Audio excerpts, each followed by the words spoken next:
My name is Luna Whitmore, and I am 23 years old. I was born in the quiet town of Maple Hollow, nestled between cornfields and forgotten train tracks somewhere in Virginia. It's the kind of place where time moves slowly, where the postman still whistles down the dirt road, and the grocer knows your daddy's middle name. You don't just grow up in Maple Hollow, you get stitched into its roots. That's where I met Elias Carter. He wasn't born in town like me. He came from the city Savannah, Georgia, I believe, wearing polished boots and carrying a smile that could melt winter snow. He was 3 years older than me, handsome in the kind of way you only see in dusty war portraits. Folks called him Eli. I called him my first everything. We met at the autumn barn dance when I was just 17. I'd never felt more alive than when he took my hand and spun me across that lantern-lit floor. He said I danced like a whisper on the wind. I think I blushed for a week after that. Within months, Eli was working at my daddy's old garage, learning fast, smiling often, and charming his way into everyone's good graces. Most of all into mine. By the time I was 20, we were talking of marriage. We'd sneak out to the overlook by Millstone Ridge, lie on the hood of his rusted-up Chevy, and dream of a life beyond the cornfields. He'd say things like, "One day, I'll buy you that red Thunderbird you always look at in Jackson's lot." I'd laugh and say, "As long as I'm in it with you, it could be a hay wagon." I thought it was love, but love can be a fool's coat, warm and comforting, but full of holes you don't see till the chill sets in. By the time I turned 21, I started noticing changes. Eli stayed out longer. His hands weren't calloused from work like they used to be. He dressed finer, talked slicker. There was something greedy in his eyes, like a hunger for something shinier than the simple life we shared. And then came Christmas Eve, the kind of snowy night Norman Rockwell would have painted. He pulled into our yard in a shimmering red Thunderbird convertible, just like the one from Jackson's lot. My heart skipped. For a second, I was that 17-year-old girl again, dreaming beside the ridge. But the moment I stepped closer, the illusion shattered. He leaned on the car with a smug grin, cigar in one hand, keys dangling in the other like he was dangling me on a string. "Merry Christmas, baby," he drawled. "Ain't she a beauty? Bought her just for you.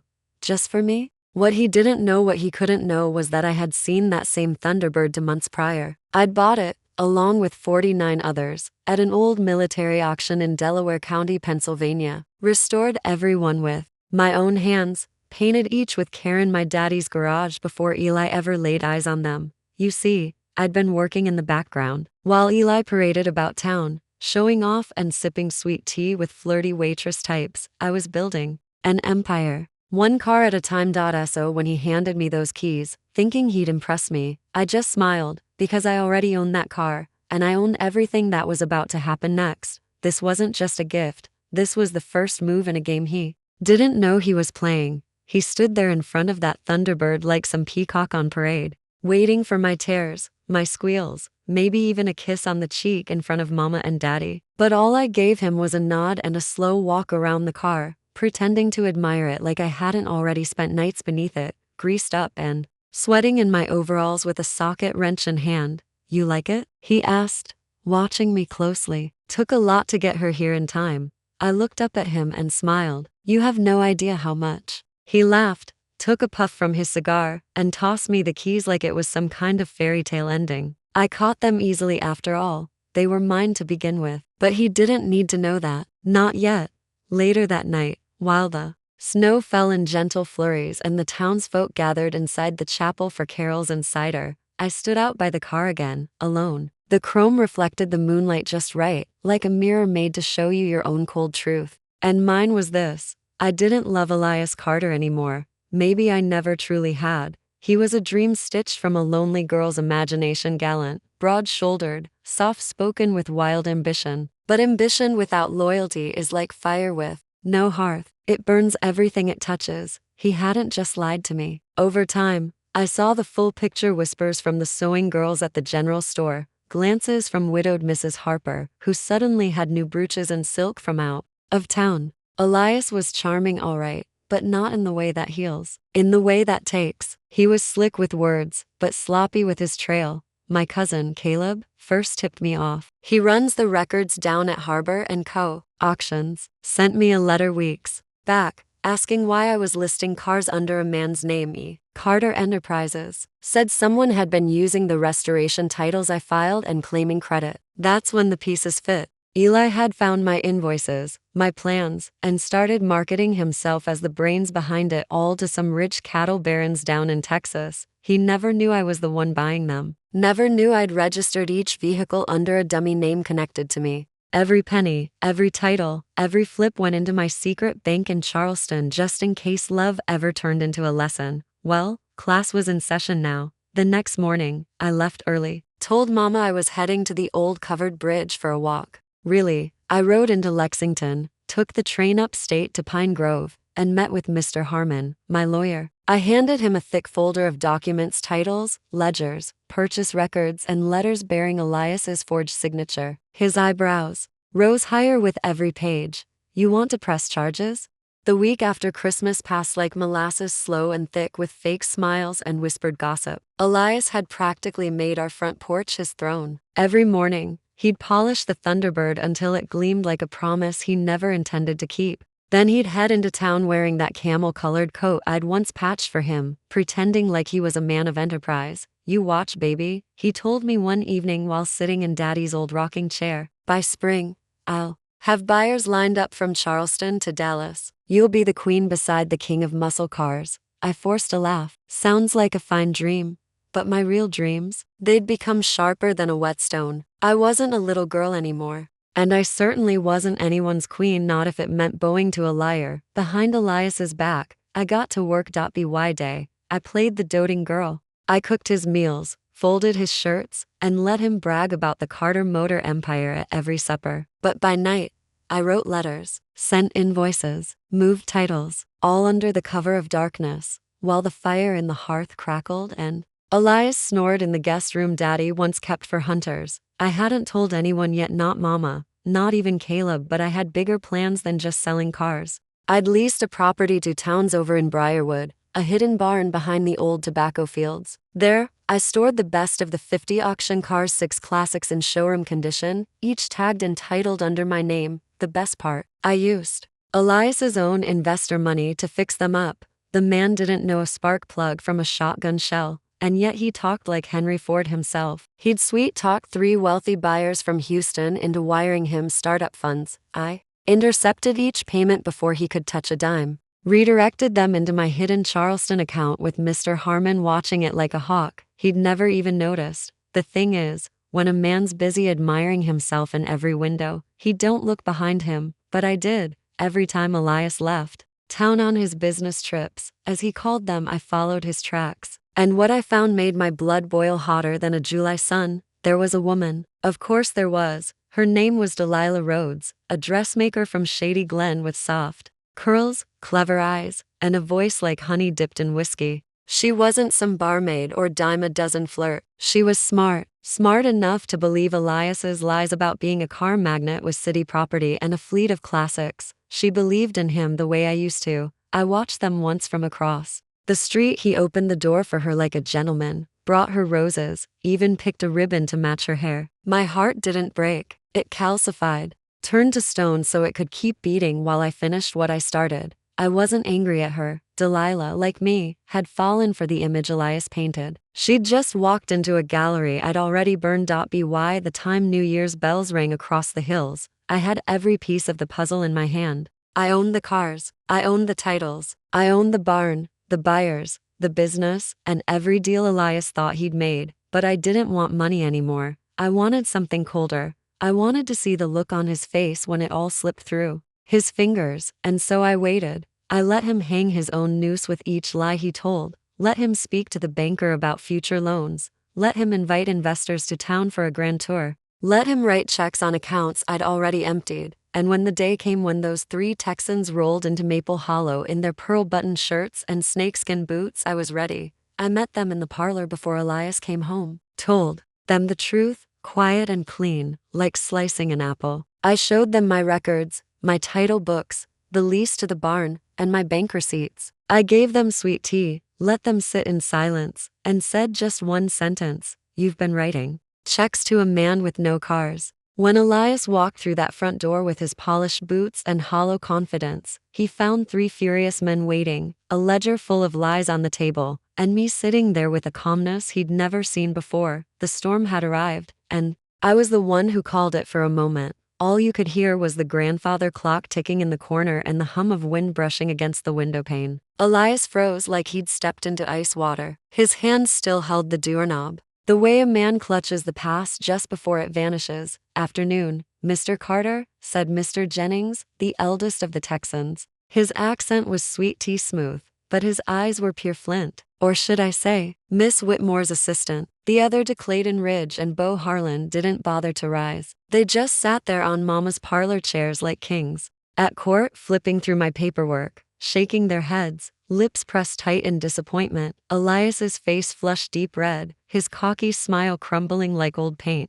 What is this?" he stammered. "You tell us," I said, rising from my seat. I walked over to him slowly, placing the title folder into his trembling hands. "Why don't you go ahead and explain how you plan to sell cars you don't own, or lease land you never stepped foot on, or spend money that never even touched your account?" He opened the folder and saw my name signed across every page. Luna L. Whitmore. His throat bobbed. He tried to speak, but it came out a dry croak. This is a misunderstanding, Mr. Jennings chuckled. "No, son. What this is fraud, and we don't take kindly to being swindled. We flew here thinking we were investing in a business built by a Carter, not stealing from a Whitmore."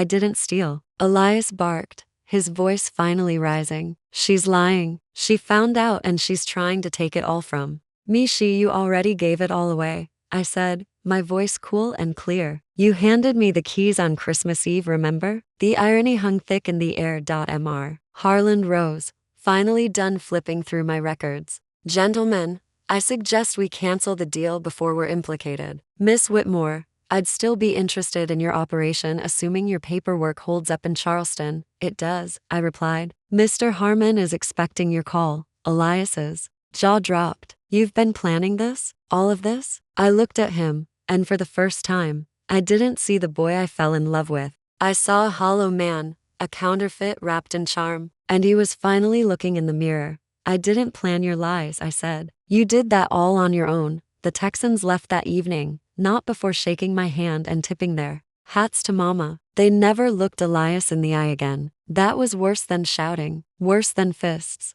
It was the silent shame of knowing you'd lost a battle you didn't even know had begun. That night, he packed a bag. "You ruined me," he spat, standing at the edge of my porch like a man without a compass. "You really think anyone in this town's gonna believe your version of things?" "They already do," I said softly, and they did. Word travels fast in a town like Maple Hollow, especially when the postmaster's niece is your best friend and the sheriff's brother helped tow one of your auction cars. Folks didn't just know the truth, they had seen it with their own eyes. Elias turned, muttered something under his breath, and walked into the night like a man whose name had been carved out of the woodwork. And just like that, he was gone. But revenge doesn't end when the villain leaves the scene. No, that's just where the echo begins. In the days that followed, I signed my first official contract with Mr. Jennings's group. Together, we opened Whitmore Restorations, built not just on machines, but on a name he said had more honor in it than all the Carters combined. I moved my base to Briarwood full-time, hired local boys who needed the work, and by spring, we had 10 more cars out and sold. I kept the red Thunderbird, parked it outside the barn like a badge of patience. As for Delilah, I wrote her a letter, never blamed her. I told her what she needed to know, not to hurt her, but to free her. She sent me one back, just 3 words, "Thank you, Luna." Some people thought I should have sued Elias. Others thought I should have run him out of town with pitchforks. But I didn't need all that. The truth was enough, because when you build something with your own 2 hands, sweat, blood, grease, and grit, you don't need fireworks to win. You just need the quiet satisfaction of knowing you kept your name clean while they muddied theirs. I still visit Millstone Ridge sometimes, still lie on the hood of my Thunderbird. But now, the dreams I have are all mine, not shared, not borrowed, not stolen.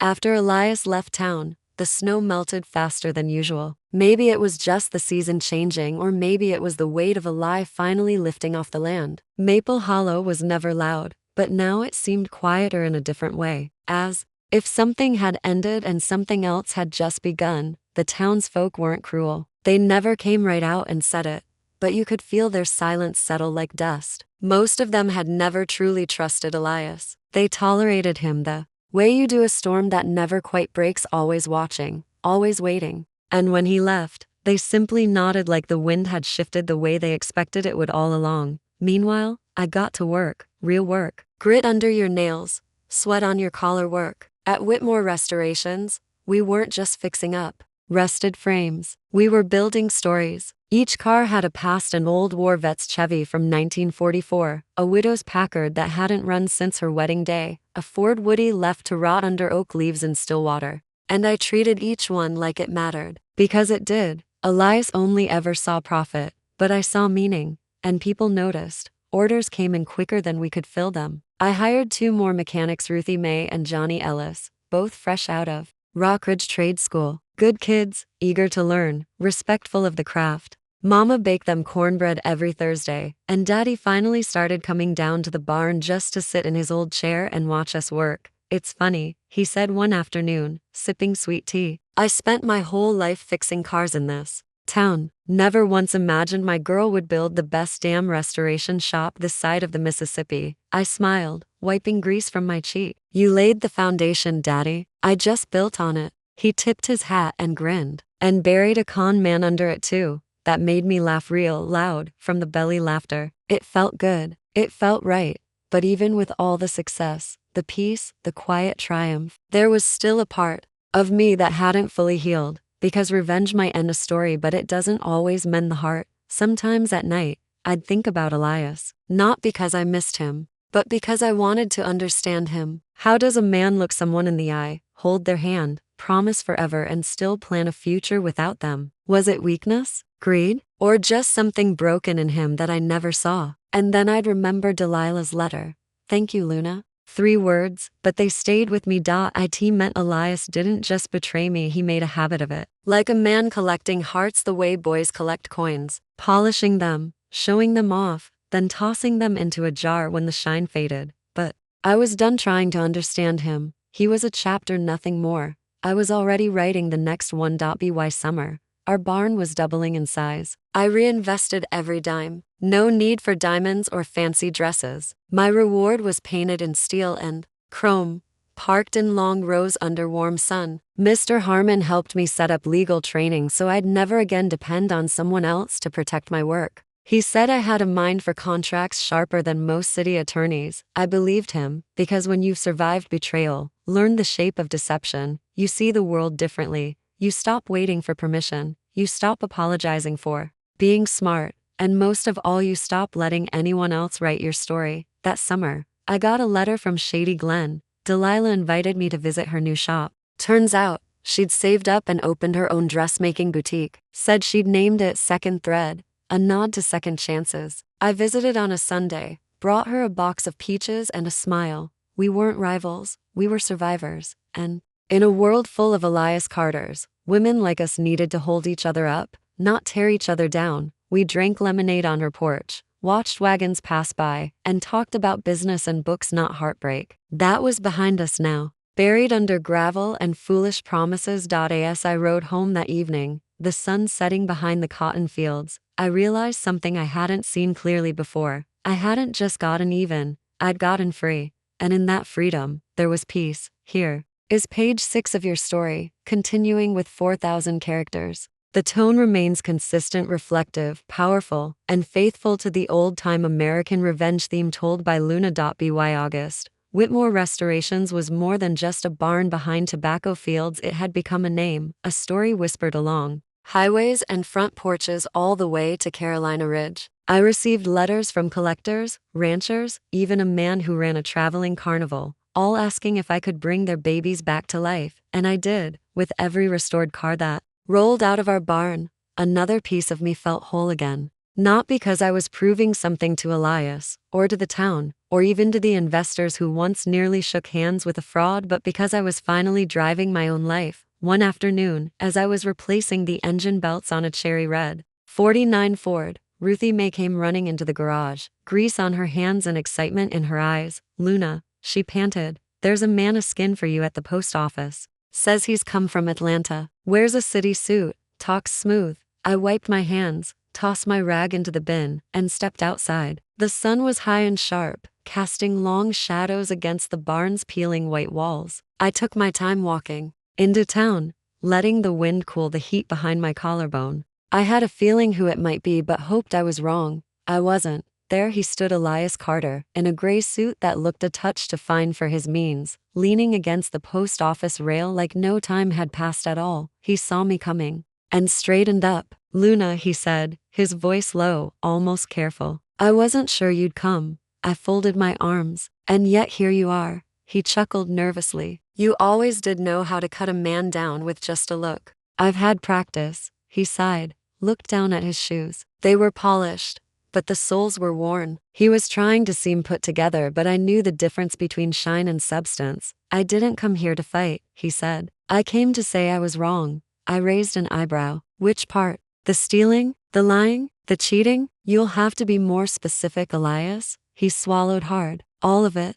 The wind shifted. The town bell chimed from the chapel tower. I waited. I lost everything, he admitted. After word spread, no one would touch my name. I went down to New Orleans, tried to start over, got scammed myself. Funny, right? The scammer got scammed. Spent the last year hauling freight for a man half my age just to eat. I said nothing. I kept thinking about that night in your parlor, about the look in your eyes, not anger, just certainty. You knew what you were doing, and I didn't have a clue. Still, I didn't speak, and I realized, he continued, voice cracking just slightly, I never loved you right. I wanted to, God knows, I wanted to, but I didn't know how to love a woman who didn't need me. That stung, but not the way it might have once. It was the sting of memory, not pain. I finally spoke. I didn't need saving, Elias. I needed honesty, loyalty, someone who'd be proud to walk beside me, not ahead of me with his chest puffed out. He nodded slowly. I know that now. A silence stretched between us like the space between train cars once connected, now apart. So, I asked, what do you want from me? Forgiveness? He looked up. No, I don't deserve it. I wanted you to know I'm sorry. And I'm glad it was you who won. You earned it, all of it. I studied his face. There was no trick left in it, just weariness, regret, maybe even a sliver of truth. And for the first time, I saw him not as the boy I once loved, or the man who betrayed me, but as someone who had finally faced himself in the mirror and found he didn't like what looked back. You should leave town, Elias, I said gently. Not because I hate you, but because you've already done enough damage to yourself. And I'm building something here that doesn't need shadows hanging over it. He gave a small nod. You're right, you always were. He turned, walked down Main Street with his shoulders heavy. He didn't look back. I didn't call after him, because sometimes, forgiveness isn't about saying the words. Sometimes, it's just letting someone walk away without the weight of your hatred dragging behind them. When I got back to the barn, Ruthie was waiting. Well? She asked. I smiled. He's gone. Good. We got back to work, the sun dipping low behind the trees, golden light bouncing off chrome fenders and glass windows. And as I tightened the bolts on that old Ford's engine, I felt something inside me click into place like a gear finally turning after years of rust. By the first frost of October, Maple Hollow had taken on that smoky golden hue it wears so well, leaves crunching under boots, the scent of applewood drifting through chimneys, and the fields gone quiet after the last harvest. It was my favorite season, a time of rest, of reflection, and of counting what's left standing when the storms pass, and I had plenty to count. Whitmore Restorations was thriving, so much so, I had to buy the property next to ours, the one that used to belong to old Mr. Harlan before he passed. We tore down the broken fence, added a second paint shed, and started custom design work for collectors all the way from Richmond to Tennessee Valley. What had started as revenge had grown into legacy. But the funny thing about revenge is once it's over, you realize it never really was about the other person at all. Not really. It was about what they awakened in you. A fire, a drive, a reminder that no one gets to write your story but you. Still, I'd be lying if I said I didn't think of Elias from time to time. Not fondly, not long, but enough to wonder where he'd landed. I imagined him drifting from town to town, never staying long enough to grow roots, always chasing the next version of himself. But I wasn't chasing anymore. I was building. That fall, I started mentoring a girl named Tilly Grace. She was 16, sharp as a nail, and hungry for a trade. Her father had run off years back, and her mama worked double shifts at the bakery. Tilly wandered into my barn one day asking if she could sweep in exchange for watching us work. I don't need no pay, she said. Just want to learn how to do what you do. I saw myself in her years ago, before the auction cars, before the heartbreak, when all I had was grit and the ghost of a dream. Come back tomorrow, I told her, but bring gloves. You ain't just sweeping. And she did, day after day. First cleaning, then sanding, then learning parts by touch. By the time the snow came, she could identify a flathead V8 by sound alone. She was more than a project, she was a legacy, because revenge is a fire but mentorship is a torch. One burns, the other lights the way forward. That winter, I was invited to speak at the Virginia Trade Guild Conference, the first woman in their history to ever be listed as a featured master craftsman. I didn't wear satin or silk to the banquet. I wore denim and boots, with my hair pinned back just like Daddy taught me. I stood at the podium, looked out over a crowd of men who once would have smirked at the idea of a girl in a grease shop, and I told my story. Not the Elias part, not the betrayal. That wasn't the chapter they needed. I told them about grit, about starting with nothing but a rusted socket wrench and a dream someone else tried to steal. I told them about Whitmore restorations, about Tilly, about the value of work done slow and done right, and when I finished, they didn't clap out of politeness, they clapped because they believed it. On the train ride home, I sat by the window and watched the snow fall soft over the hills. My reflection in the glass looked older than it did a year ago, not worn, but wiser, like the lines of a blueprint finally taking form. When I stepped off the platform, Tilly was there waiting with Johnny and Ruthie. They held up a wooden sign they'd made while I was gone. It read, Luna's Legacy Garage Est. By fire, forged by grit. I laughed so hard I cried. They carried it back to the barn, mounted it right above the main doors. And just like that, my story had a new chapter, one not born of betrayal, but of rebuilding. Sometimes, people ask me what I would say to Elias now if he came riding back into town with another smooth apology and a new scheme in his back pocket. I'd say nothing. I'd tip my hat, close my barn doors, and get back to work, because my life doesn't run on spite anymore. It runs on purpose. Snow fell thicker that year than it had in a decade. The kind that blanketed everything white and made the world feel quiet again, like even the earth needed rest. But our barn didn't sleep. If anything, we worked harder. There was something about winter that made the engines louder, the steel colder, and the coffee stronger. Ruthie kept a kettle on the old wood stove in the corner. Johnny whistled while he tuned carburetors. Tilly? She kept a notebook now, filled with sketches of engine diagrams and future designs. Her hands were always dirty, her eyes always bright. I saw her one evening, standing beside the Thunderbird. She ran her fingers along the red fender like it was something sacred. Miss Luna, she asked, what made you keep this one? It took me a moment to answer, because that car, the one Elias had so proudly gifted me, was more than just a vehicle. It was a symbol, not of revenge anymore,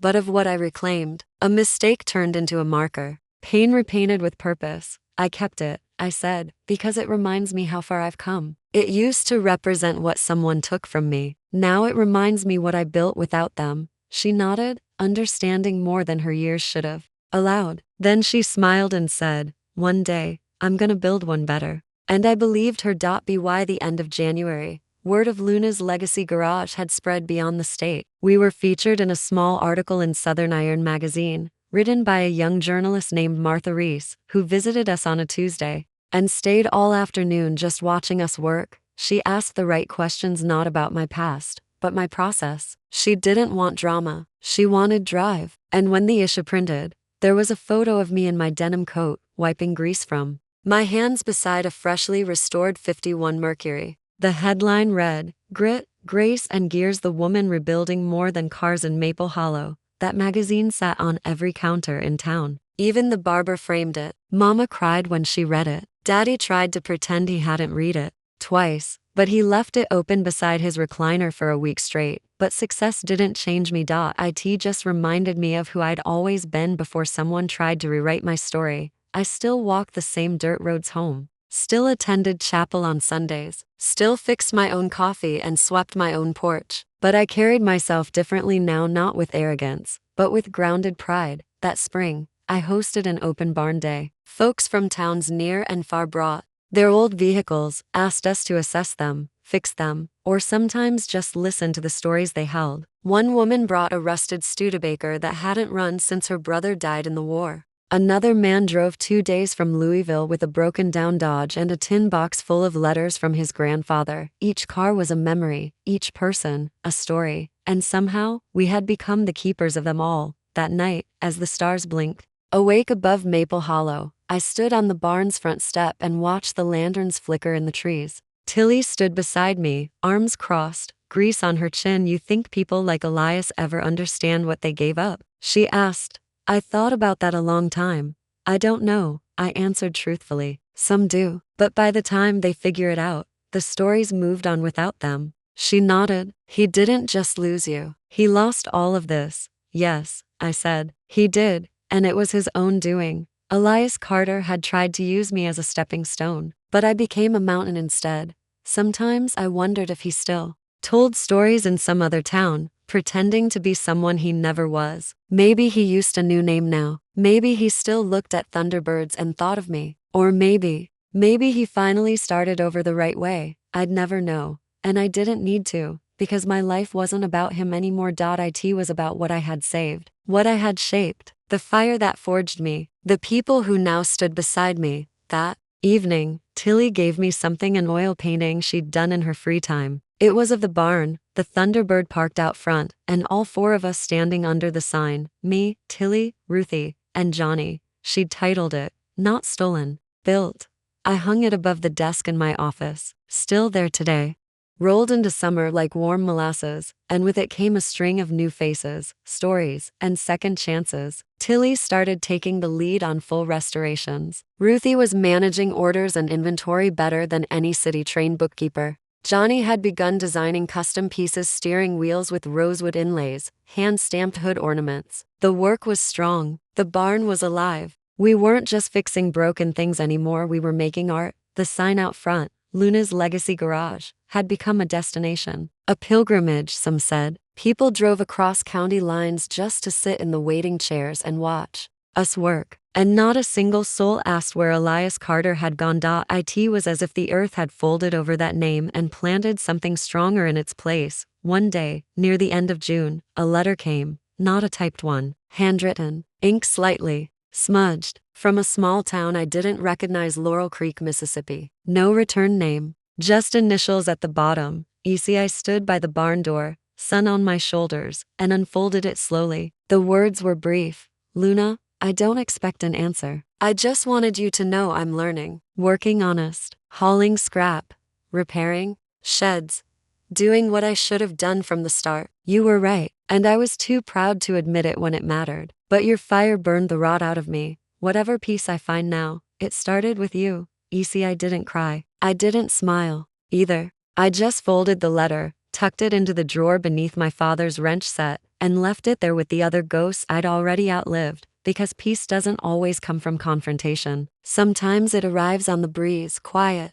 and unexpected. That weekend, I hosted a small gathering, just the crew, their families, and a few of our regulars. We grilled out behind the barn, laid out quilts on the grass, passed sweet tea and fried green tomatoes in mason jars. The sun dipped slow over the fields, casting amber light over the Thunderbird's hood. Mama sat beside me in her lawn chair, her hair tied up in a scarf the way she used to wear it when Daddy ran his own shop. "You turn pain into something beautiful, baby," she said, her voice soft and proud. I looked out over the people, laughing, sharing, tinkering even on their day off, and I knew she was right. "Sometimes," I said, "you gotta break the frame to build a better picture." Tilly brought out her fiddle as the sky turned violet, and Johnny played spoons on a wooden crate. Ruthie danced barefoot with her niece in the soft grass. It wasn't a grand celebration, no speeches, no fireworks, just the kind of evening that reminds you why you held on through the storm. Later that night, when everyone had gone home and the fireflies blinked quietly across the yard, I sat alone on the hood of the Thunderbird. It was still warm beneath me, still faithful, still mine. I looked up at the stars, millions of them, scattered like silver dust, and let my mind drift. I thought about how much had changed in a year. A year ago, I was standing in this same spot, holding back tears as Elias pretended to hand me my dream. A man so full of himself he didn't see the fire he was handing the match to. Now I was the match, the fire, the forge. I reached into my pocket and pulled out something small, an old key, rusted around the edges. The original key to the Thunderbird, the one he'd tossed at me like a prize. I held it in my palm for a moment. Then I stood, walked over to the creek behind the barn, and tossed it in. It made the smallest splash, and then it was gone, because that part of the story was over. I wasn't just Luna Whitmore, the girl betrayed. I was Luna Whitmore, the builder, the mentor, the woman who turned a con into a company, who turned pain into pride, who took a lie wrapped in a ribbon and unwrapped her own future. And in that still summer night, I felt it fully. I had won, not just against Elias, but against everything that tried to make me small. Summer faded into autumn, and the days began to shorten again. The air turned crisp. Leaves painted the ground in copper and crimson. There's something about the changing seasons in a place like Maple Hollow, as if the land itself keeps time with your soul. And my soul, after everything, was finally still. The revenge that once kept me awake at night was now a distant echo, one that had slowly quieted beneath the sound of engines turning over, laughter in the barn, and hammers ringing against new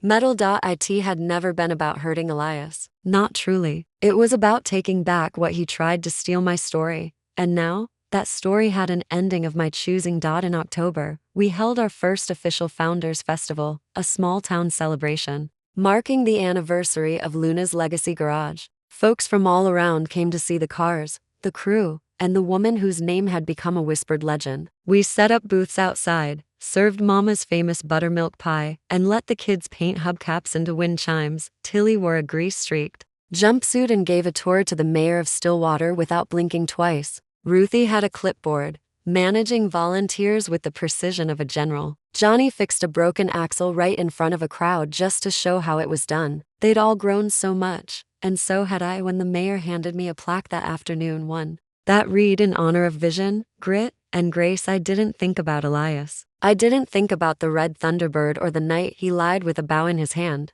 I thought about Daddy's hands showing me how to tighten bolts, Mama's quiet strength, the cold nights I spent scribbling plans by oil lamplight, and the long road I walked to get here. I stepped up to the microphone, heart steady. I built this place not to prove anything, I said, but to remind myself who I am. I wasn't born strong. I became strong through trial, through betrayal, through fire. And I believe every woman, every man, every soul who's ever been lied to, left behind, or made to feel small, has the same fire in them. You just have to light it. The applause was thunder, but it wasn't for me. It was for every person in that crowd who saw themselves in my story. That evening, I took a walk through the garage after everyone had gone home. The lights were off, but the moon shone through the open windows, casting soft silver across the polished hoods. The Thunderbird sat by the door, now covered in a protective cloth, no longer a trophy or a curse. Just a car, one of many that helped shape a journey. In my office, the oil painting Tilly gave me hung above the desk, now framed in oak. I ran my fingers across the bottom where she'd signed her name in small block letters, not stolen, built, and that's what mattered in the end, because revenge is loud at first but it fades. Legacy doesn't. Revenge is about what someone did to you. Legacy is about what you do with it. As I looked around at the papers, the photographs, the grease-stained gloves folded neatly beside the lamp, I thought of every girl who'd been betrayed, and every boy who thought he was too clever to be caught. I thought about all the people who had been underestimated, undervalued, or used as stepping stones, and I thought, may they all rise. May they learn to hold a wrench in one hand and their pride in the other. May they stand on their own 2 feet, not in the shadows of liars, but in the light of their own work. May they choose not just revenge, but rebirth. I stepped outside that night, the wind brushing through the tall grass, and I whispered one final thing to the stars. I won't be remembered as the girl who got cheated. I'll be remembered as the woman who built an empire from the wreckage. And the stars blinked back like they already knew. Does revenge ever really end, or does it simply become the road to something higher? Is success the best closure? Or is knowing you've helped others even sweeter? And when they write your story, will it begin with pain or rise from it? Subscribe to more revenge stories. Share, like, comment.